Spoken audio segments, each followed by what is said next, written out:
your local social medias, or alert your Tinder date as to where you are. Use that hashtag Astronomicon. We will be reposting, reblogging, sharing, and pirating all of your pictures for use in further promotion. Thank you.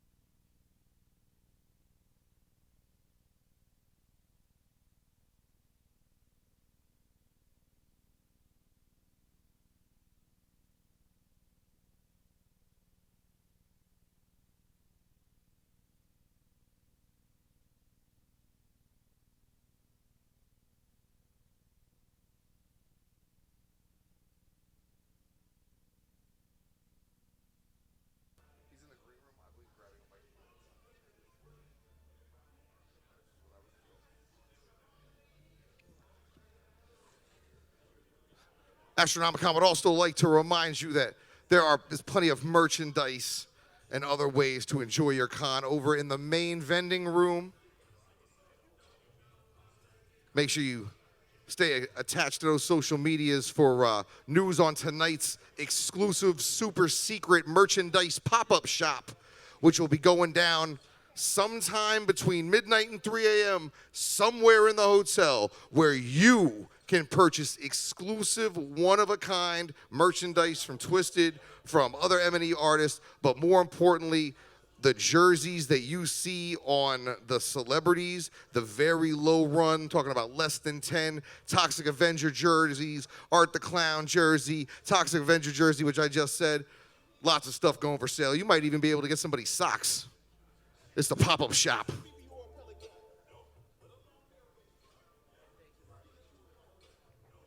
And if you haven't done so, make sure you pick up those in-costume photo ops that are going down all weekend long. Pro photo ops available with your favorite horror icons in full makeup and costume, including one of the two guests at our next panel. Mr. Bill Mosely will be appearing as Chop Top for a one-time, very special professional photo op. Those are still available, and that's going on all day tomorrow. The only place in Michigan you can get in-costume character photo ops, Astronomicon.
One more time, Astronomicon for 3 from Hell. Make some noise. I know if you're sitting in this room, you probably saw it. Last year, this particular 3 from Hell panel was standing room only, and we found out absolutely zero from the 2 guests, Mr. Bill Mosely, and may he rest in peace, Mr. Sid Haig. Unfortunately, Sid cannot be with us this year. If we could take a moment of silence real quick from him, I would like to. But joining us here on the Astronomicon 3 stage to give you all that inside information on the killings and happenings of the Firefly clan, I want to welcome Otis Driftwood and Winslow Foxworth Coltrane. Welcome to the stage, Bill Mosely and Richard Brake.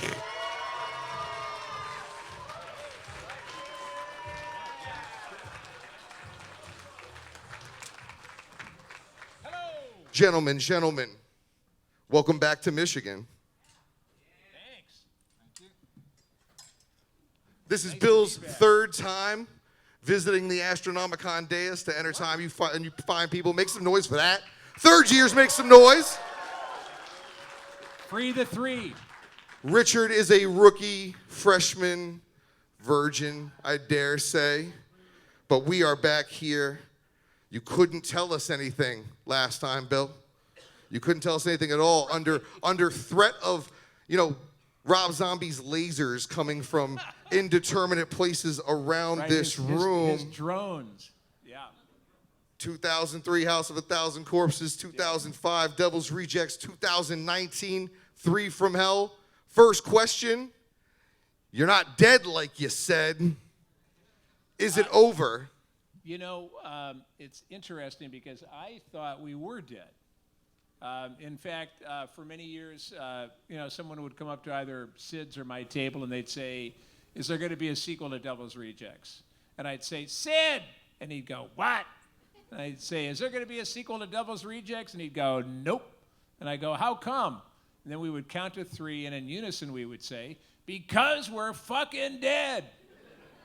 And then we weren't. And so I blame the Rugsville Sheriff's Department. Worst marksmen in the country. They shot us with, 50,000 rounds of rifle fire, and they couldn't kill us. So it's on them. It's not on us. Yeah, the absolute worst marksman in the country. Yeah. Certainly the Rugsville Sheriff's Department.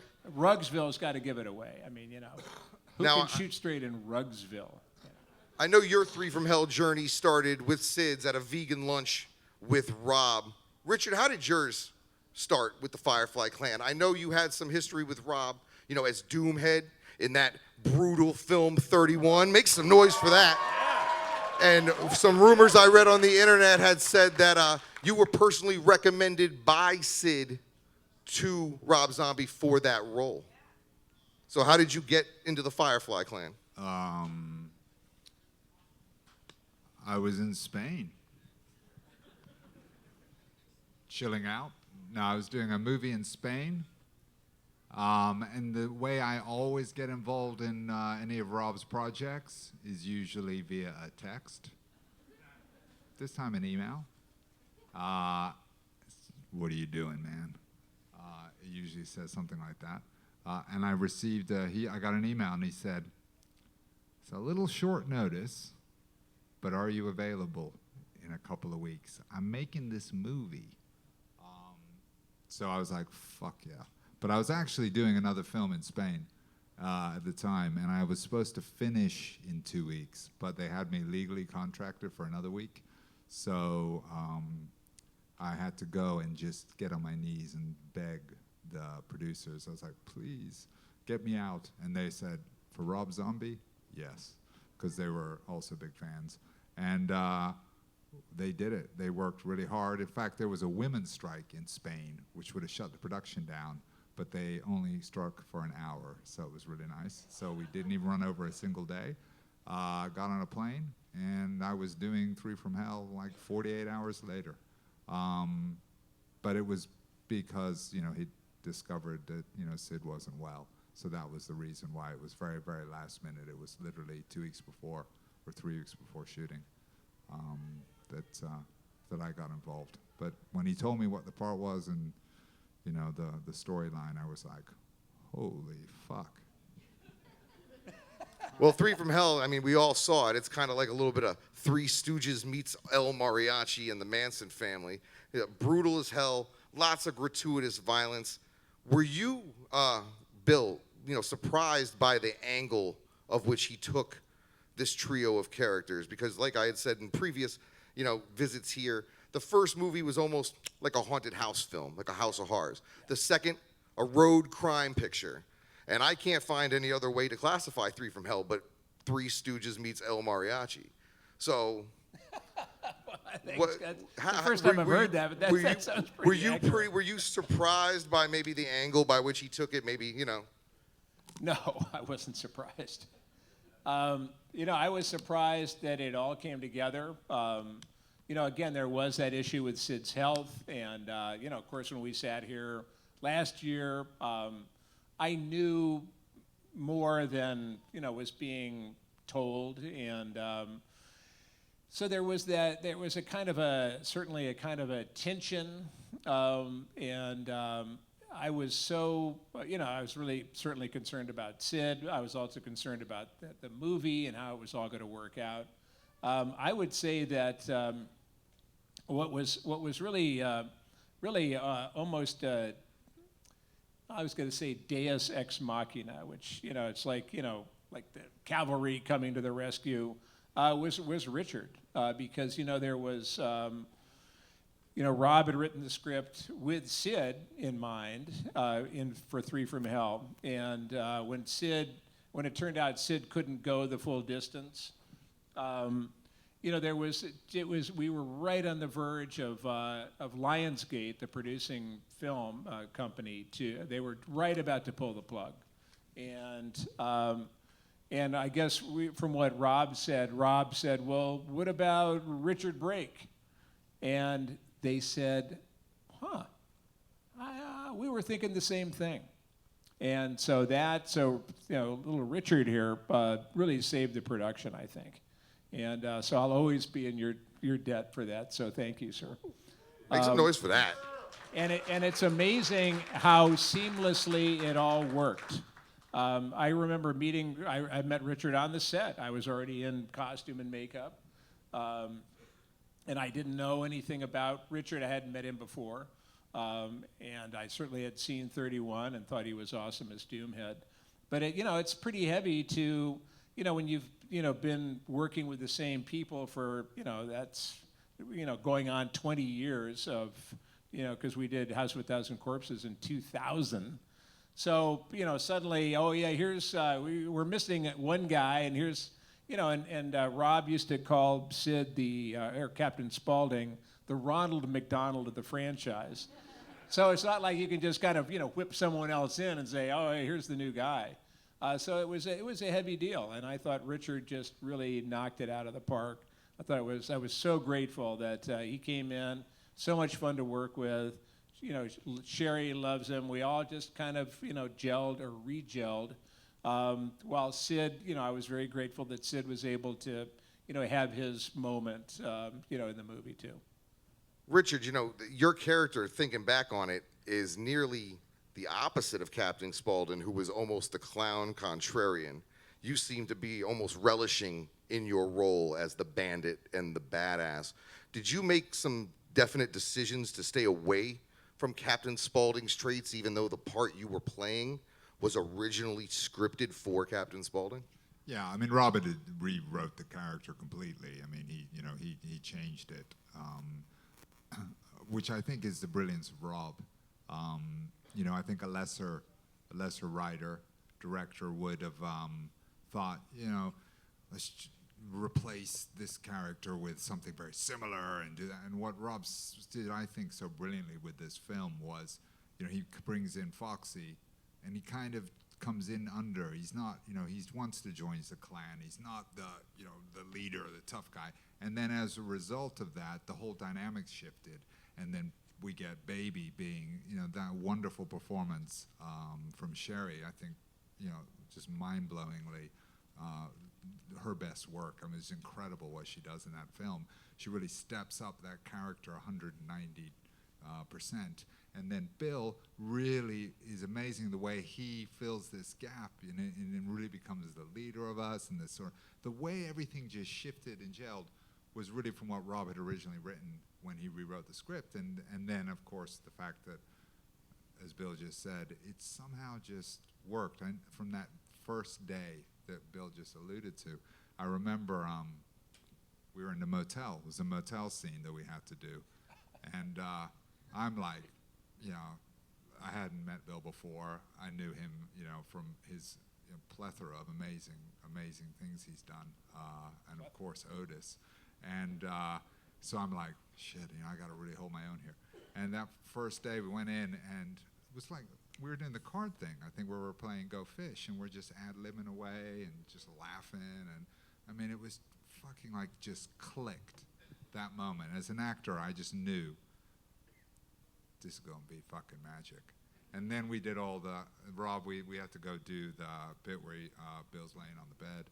And Rob, and originally it's scripted like, I forget whatever, but it's pretty straightforward. I come over, I do something to say something to Bill. So Rob comes up, he goes, okay, man, now you're going to just have to, let's just ad-lib a bit. Tell him your idea for a porn film. So I'm like, all right, sounds good, man. Now with Doomhead, no ad-libbing. Like, he was really written word for word. The way Rob wrote that character was so specific. Doomhead doesn't fucking ad-lib. But Foxy, he had to ad-lib because he's out there. So now, I like a couple of minutes. No. Rob goes behind the camera, action. I'm like, oh, fuck. So I had to go over, Bill's not expecting it, and just start going on about this guy, Salami Man. And just this comes out, and I could see Bill's face, like, just loving it. And then he comes out with something, and we're just doing, and it was a magical first day. And that was, it was like that for the next, whatever. I only wish that there were a behind-the-scenes part of the DVD that had the full, unredacted Salami Man conversation. We took it farther than you see. Maybe it's better that it's buried somewhere in some vault. Yeah, I think we'll both be behind bars if that came out. I think so. We had some fun with Salami Man. That's what I was telling Richard. I said, look, man, I mean, if you want to add some merch to your table, you should probably go buy about, a dozen salamis. And you could sign them, and, people could take them home. And I don't know what they're going to do with them, but, All right, Astronomicon, Yes. good news. Right. They're talking about Salami Man, so sliding. they'll probably We're talk sliding. about anything. Yeah, right. Any questions from the audience? You guys had tons they couldn't answer last time. Wait a minute, is that Waldo? Oh, my God, Waldo. Been looking for you for many years. Okay, I'm just saying. Okay. I have one for Bill. Okay. Out of all three films, which one was your favorite and why? Like, I mean, it's really literally like asking which is your favorite child, and you may have one, but you shouldn't say it where they can hear it. I would, all of them were such different experiences. House of a Thousand Corpses was, of course, just mind-blowing because it was so much fun to play that character. It was such an amazing experience to work with Karen Black and Dennis Fimple and Matt McGrory and Rob. Just the whole thing was a magical experience. Devil's Rejects was the first time that I'd ever played the same character twice, so that was a whole different experience. And it was actually more working with Sid for Devil's Rejects because we really, for all of our fun DVD menu antics in House of a Thousand Corpses, in the actual movie, we only really see each other once at the very end.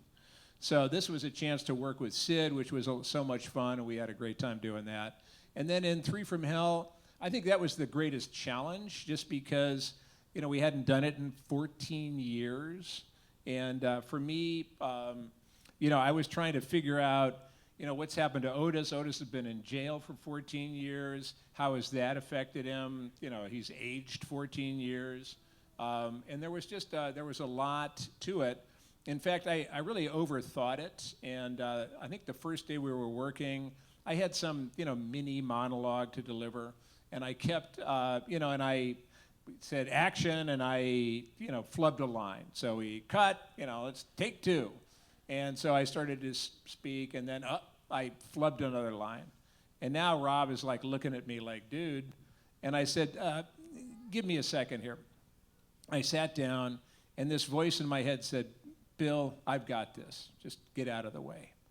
And it was Otis, It wasn't like the fussy Hollywood actor going, what's my best side, and what's that line? And, Otis just came in and just said, I got this. And so I just got out of the way. And I had a great time, working on Three from Hell. But that was probably the most challenging. So that's it. Yeah. All the way up front. No anybody in the back? There you go. Thanks. I ain't got to go so far.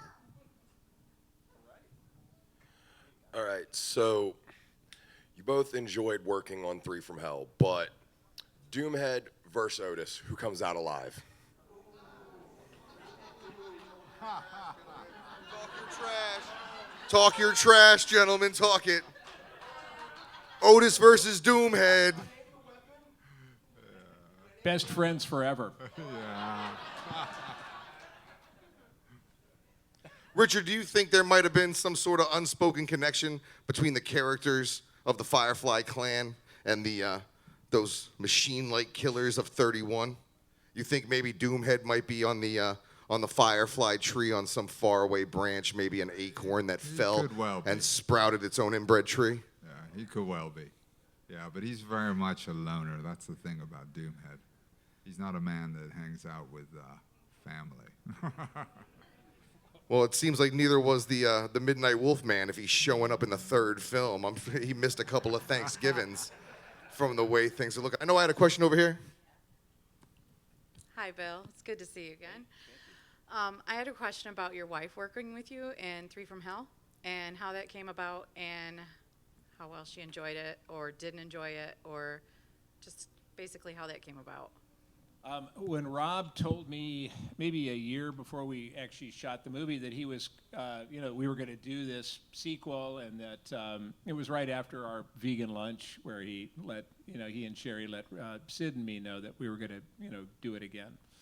And I said, I was talking to Rob, and I said, half kidding, like, hey man, well maybe you can, find a part for Lucinda, my wife. And and I said it half kidding so that if it didn't happen, I wouldn't be crushed. But just kind of putting it out there. And months went by, and Rob finished the script, and he called me back, and he said, "Well, I finished it. I'm gonna send you a copy. And by the way, there is a part for Lucinda in it." And I went, "Oh, that's wonderful. That's great." He said, "Yeah, and there's more." And I said, "What?" And he said, "You get to kill her." And I went, "Yeah." I thought, so, in the scene, and it's I guess a kind of a spoiler. Well, you got to come out and watch Three from Hell, sorry. But she was great. Because she's more of an actor than I am. She's been in Rain Man and Thelma and Louise and Mothman and Thinner and all kinds of different movies. She's got a lot of experience. So she showed up, and I thought she did a great job. And especially because she had a moment where, and this is kind of a spoiler, she's standing, actually talking to this very strange, character. You were doing your improv in that scene was like, I was curdling, and I was dressed as Otis, and I'm going like, what the fuck? But then all of a sudden, there is that blast of blood and brains into her face. And she knew it was coming. And I thought her greatest moment was knowing it's coming. When you know you're about to get, a blast of whatever it was into her face. I thought she was amazing, that she just held it, pretended like she wasn't going to get this blast of. And it turned out it was blood and bananas, and they used the bananas, to kind of make it look like brains. And I thought, and she just stood there and took it, and she just hung in there with the scene. I was very proud of her. So proud that I ended up cutting her face off and nailing it to a tree. But didn't you think, and you thought, yeah, she did good. She was great. Yeah, it's really, really brilliant. And then she had to listen to all this weird shit that I was saying to her before that too. She was brilliant. There should be like a second reel of just Richard's weird shit that didn't make it in the movie. It was I think there would probably be about half the audience here. The other half would be like cowering. My kids are like, "How the fuck do you think of that shit? What's wrong with you?" I got your kids Yeah, they're like, "What's wrong with you, man?" Was there anything that you can remember specifically that might have hit the cutting room floor? I know with an unrated project like this, you don't get much unused footage, but was there anything you guys remember filming that didn't make that final cut?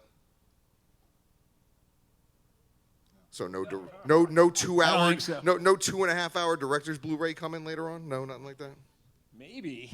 Maybe, but no. I think it all got in there. I think Rob really, that's one of the fun parts of working with Rob is he goes for it, and he does not pull punches. If it's really sick and scary and crazy, it's probably going to be in the movie. Yeah, which is how I like to work, and I know it's how he likes to work. Right? Hi, I'm Tom. Oh, yes. Meow. Now, Sherry, I saw House of a Thousand Corpses first. Then I saw the second movie. But then I watched 31. And seeing Sherry as the one going after people and then seeing her as the one trying to get away. I didn't know how to take it. I mean, it just didn't seem right. But she did a great job. Now, I got a question. How long did it take you to do the monologue playing 31? Doomhead in 31? Because that just went on. It was great. Is that it went on and on like, oh, fucking went No. on and on and That's when you hit Shut fast this. forward. shut that fucker up. How long did it take to film it? We did, basically, I'd had about it was about 2 weeks into the shoot, so I'd had some time to really memorize it well. And I used to drive around LA just repeating it. People probably looking and going, what the fuck?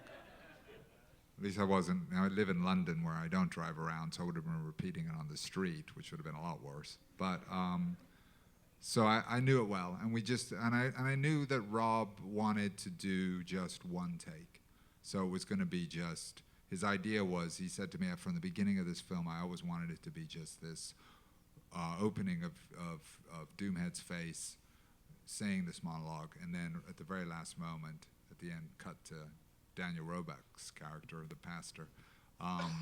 So I knew that if I fucked up, then it would be lots of cuts.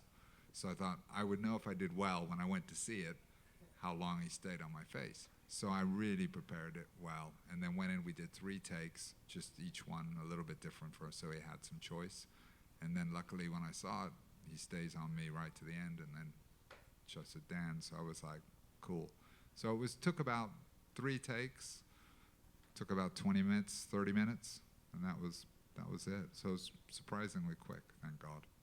Since we're on Doomhead's preparation, how much preparation besides PCP went into you beating your own ass to get when ready I'm as bashing. Doomhead? Yeah, like what sort of headspace, self-destructive ass stuff do you have to get into to? I don't know, that just comes pretty easy. I mean, unless somebody else was kids are doing the like, stunts, "What but it the didn't look fuck?" that way.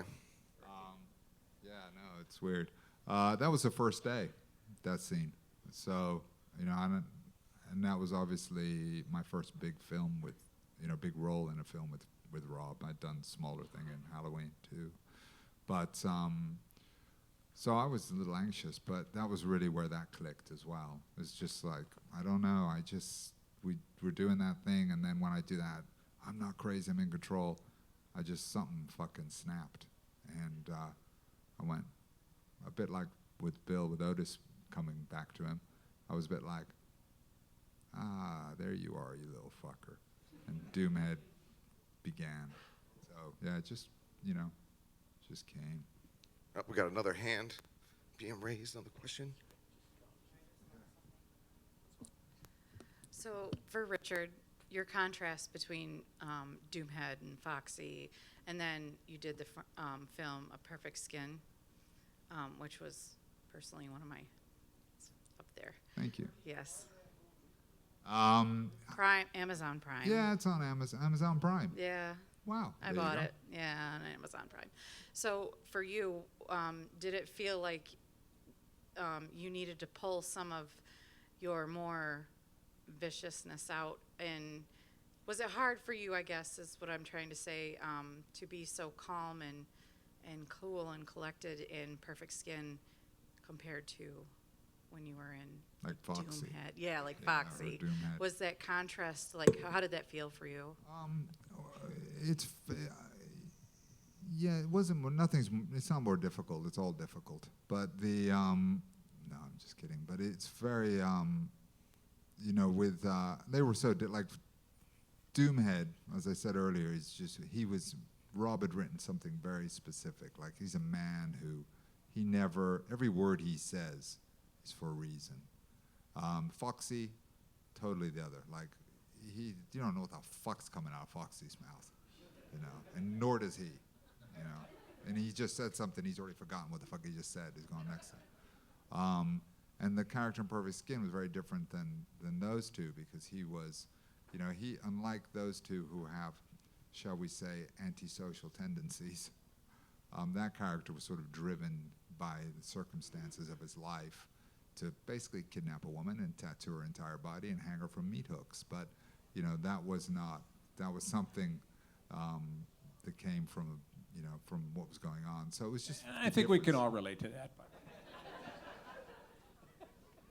So yeah, it was, it was just each character has its own thing, and the fun is, because people often say, "Do you get bored of playing bad guys?" And I don't. I never think of them as bad guys. They're people that are a little misguided.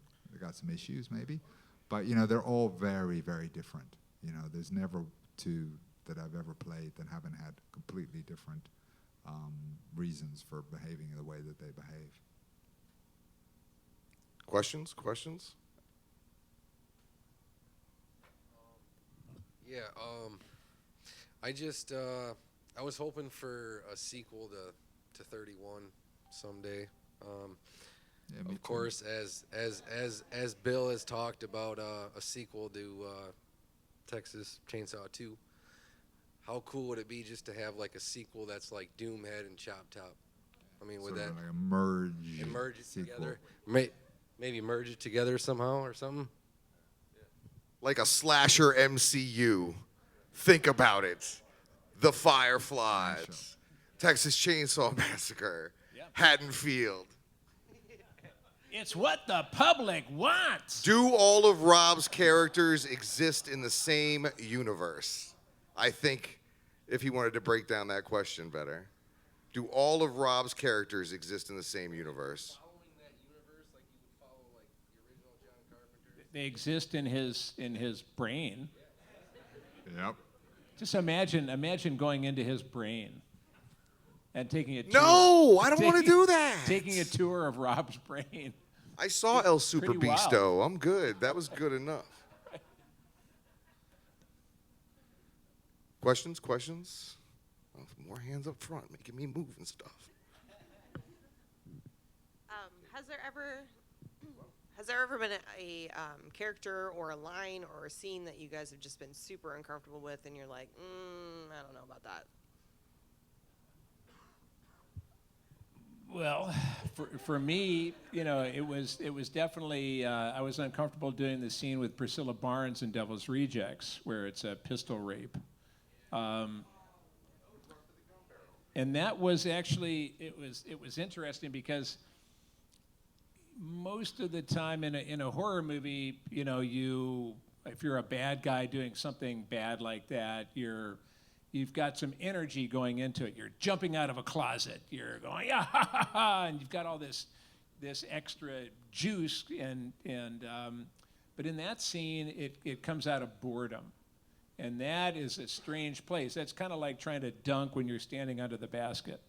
And so that was especially strange. And Priscilla Barnes was so good in that scene.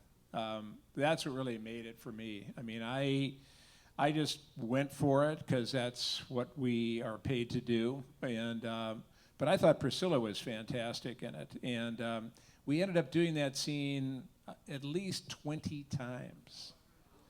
Because, you know, there's different camera angles. Like there's over Otis's shoulder on, you know, there's the close-up on Priscilla. There's over Priscilla's shoulder on me. There's a two-shot of the two of us, you know, from the back of the room. There was even somebody up in the rafters shooting down. I mean, so there's all, and then each of those shots has as many takes as you need to get it right. You know, there might be something wrong with the sound, or maybe you flub a line, or whatever is happening. And so we ended up doing that. And each time was different. Each time was just as intense. I think when you commit to, you know, doing something crazy, uncomfortable, something that you wouldn't normally do, once you've committed to it, you're just, you know, and then what happens is at first you're frightened and, you know, weirded out by it. But then when you do it, you get the power of the scene. You get out of the way again. And that's really what acting is, at least for me, is just get out of the fucking way and let, you know, the scene, let the, you know, the reality take over. And when that happened with Priscilla, I remember she came to, you know, she came to me after that scene and said it was like the most powerful acting that she'd ever experienced, and she'd done a lot of cool stuff. So I really appreciated that, so that was probably for me the most difficult. Richard probably not so much. He would have just slapped her. Without the cameras running, just. Well, along that same lines, I mean, anytime you guys play the heel or the bad guy, you have to have something to connect with. You have to have something to root for in that character, no matter how bad they are. And this could go for any of your, you know, evil roles, whether it is the Night King or your character from the original Doom film or any of the films of Rob Zombie. Are your characters redeemable as human beings?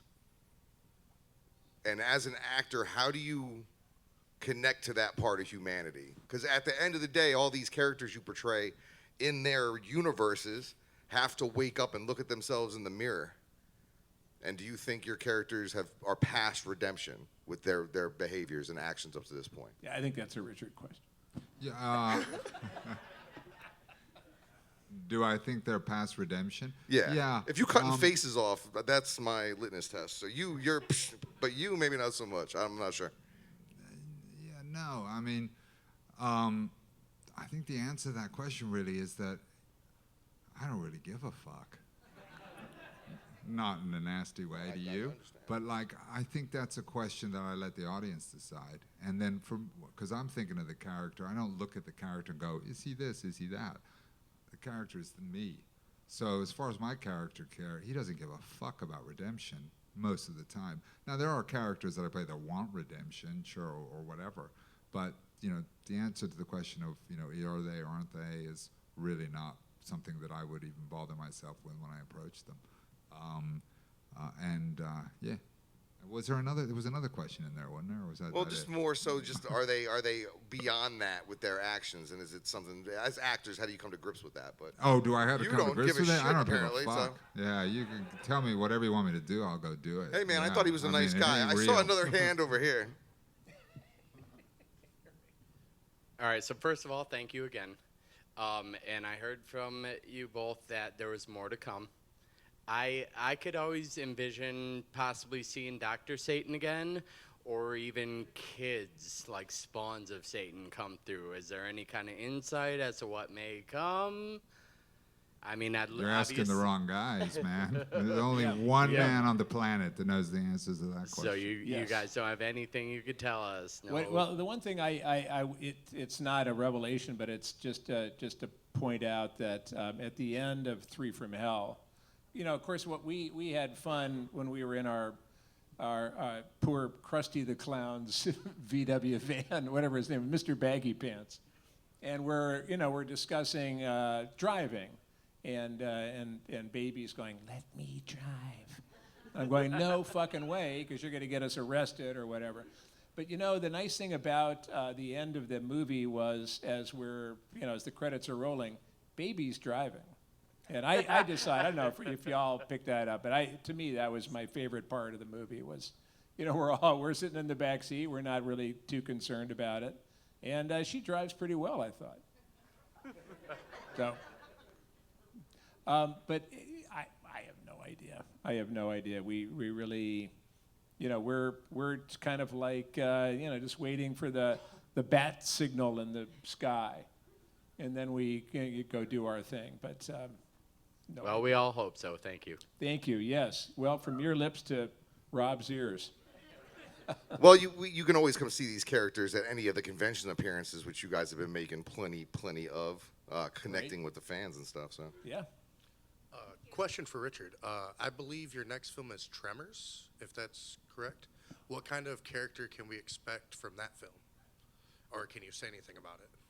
Yeah, I'm because it's about giant carnivorous worms. graboids. I'm a man. Yeah, exactly. I'm a man who hunts them for pleasure, but it goes kind of bad. Questions? Okay, earlier you guys were talking about favorites. So my question is, when it comes to your guys' characters, is there a scene that you guys like that you consider your favorite?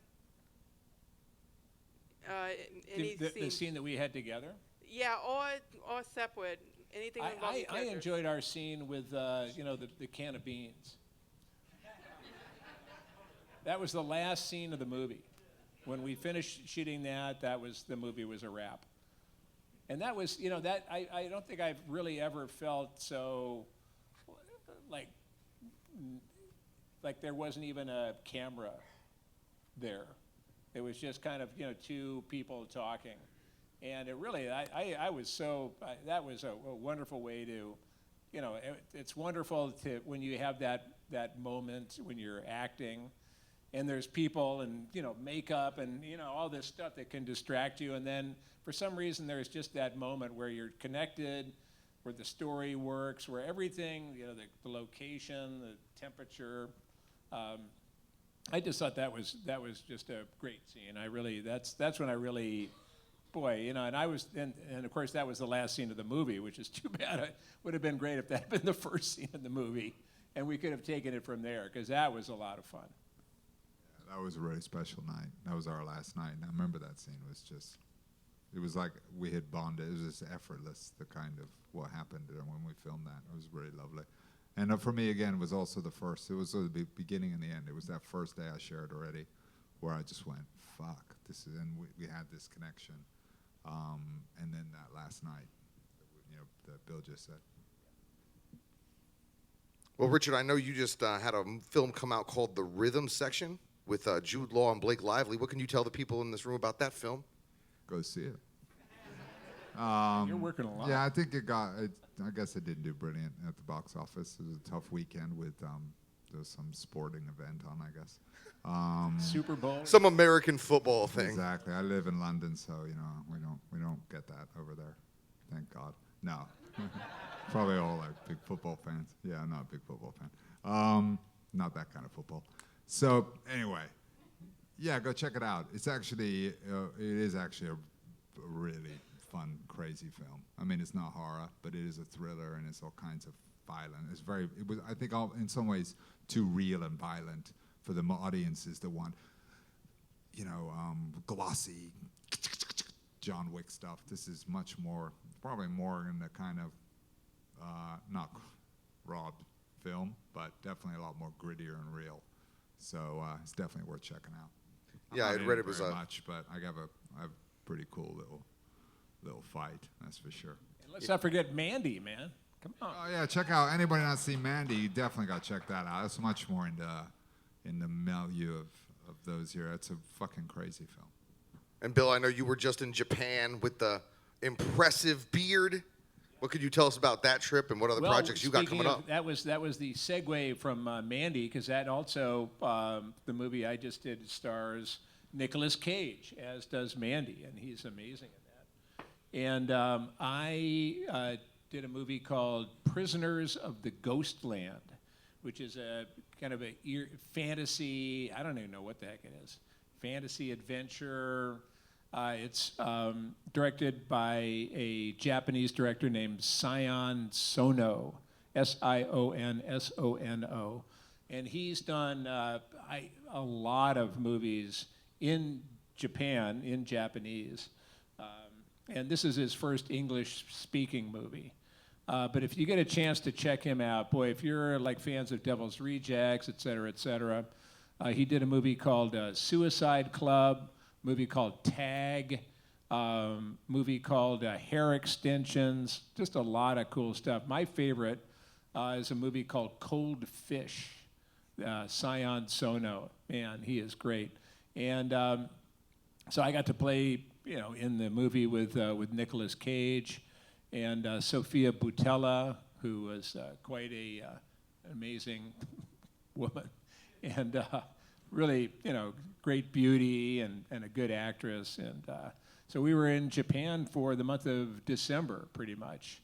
And that was a really fantastic experience. It was all, I still don't know the Japanese word for action. I think I did. I kept, jumping when he would say, oh, yeah, and I don't know if he was saying, kiss my ass. I mean, I don't know what he was saying, but, I would, I heard action, and so I would do my thing, and Nick was a great guy to work with. I'm sure Richard has some experiences, but I really enjoyed it. I thought he did a great job. I loved working with Sion. He was a really fun director. The vision was fantastic, and I liked the bullet train. That's my personal. I caught that from your Instagram. I'm a train guy, man. If you follow Bill on Instagram, you've seen a lot of trains and a lot of cherry blossoms in the last few months. Yes, and we were on Lake Biwa, which is the largest freshwater lake in Japan, and it turns out that is also featured in War of the Gargantuas. So I'm a big kaijin fan, a giant monster Japanese guy. So that was also like a little extra buzz for me. Well, I think the crowd might be out of questions. I'm about to cut you guys loose. Right. Where can they catch you besides your tables all weekend, signing autographs, taking pictures, pressing the flesh, or your professional photo ops? You got social media you would like people to be following? Yes, I was going to say, where else can you catch me? Probably the men's room, but not at least half of you. No, my social media is Chop Top Mosely. It's CHOPTOPMOSELEY, and that's Twitter and Instagram and Facebook, and that's as far as I've gotten in the social media field. Mine's really exciting. It's Richard Brake. Oh, though, right? At Whatever.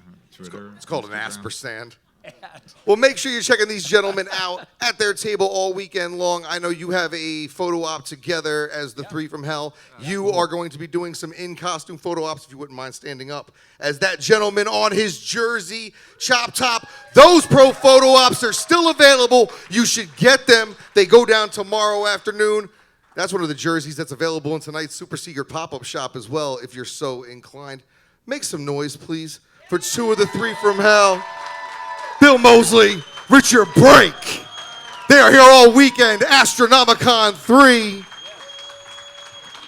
And as Sid Haig likes to say, without you guys, we're just two cats in the parking lot. So thank you very much.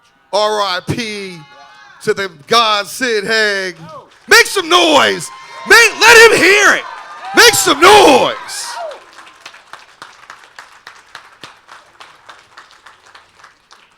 Night one here at Astronomicon 3 is not over. We are going to be dismantling this dais, changing the scenery around, and then we're going to come back and we're going to party 80s style. Astronomicon Vice City is going down in this room tonight with Twisted, with Dirt Nasty, with a questionable Mickey Avalon trilogy, noise. Some others don't mit it.